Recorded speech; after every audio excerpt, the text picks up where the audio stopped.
Russia's Foreign Minister Sergei Lavrov has rejected accusations that Russia is responsible for the current food crisis on his tour of African nations. This comes as Moscow confirms its attack on the Ukrainian port city of Odessa, just days after a historic grain export deal was inked between the warring nations. Well, for more on Lavrov's diplomatic trip, Euronews' Ronald Kato joins me now. Ronald, good to have you on set. So, how hard have African nations been hit by this blockade of grain exports, and do they welcome Foreign Minister Lavrov's trip?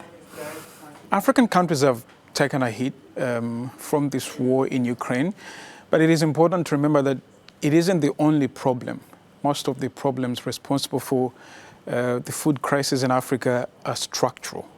So with or without the war in Ukraine, there was always going to be a food crisis in Africa. It's issues to do with fertilizer. I mean, they grow the food, but they have to depend on fertilizer from other countries.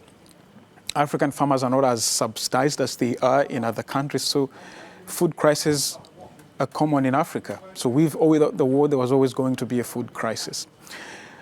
Do people in Africa welcome Lavrov's visit?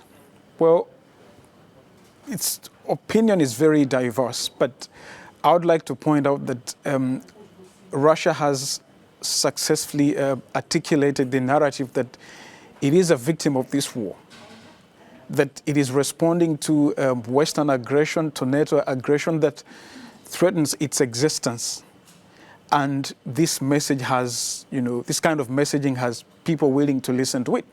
When you mention NATO in Africa, the memories of Libya, which was only a decade ago, are still very fresh.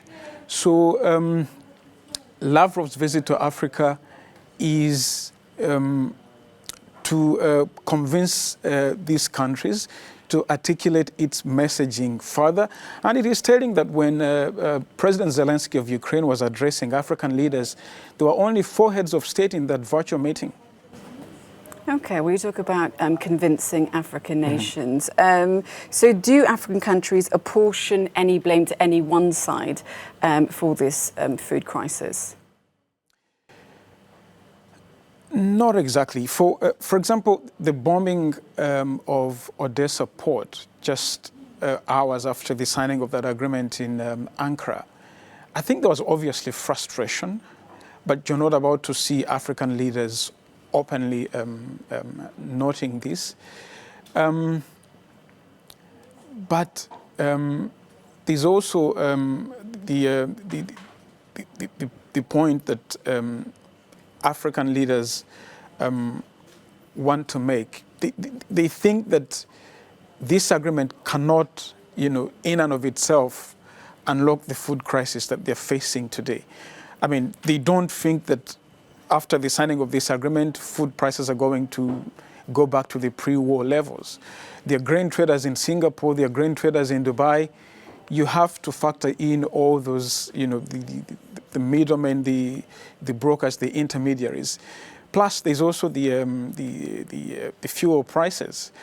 There's a feeling in Africa that until you address the skyrocketing fuel prices, you're not about to contain food inflation. Okay, and then let's come to the trip of France's President Macron. He's begun his 3-nation tour of Western African countries. Can this help boost relations between France, but also for the EU? There are 2 ways to see France's President Macron's visit to Central and Western Africa.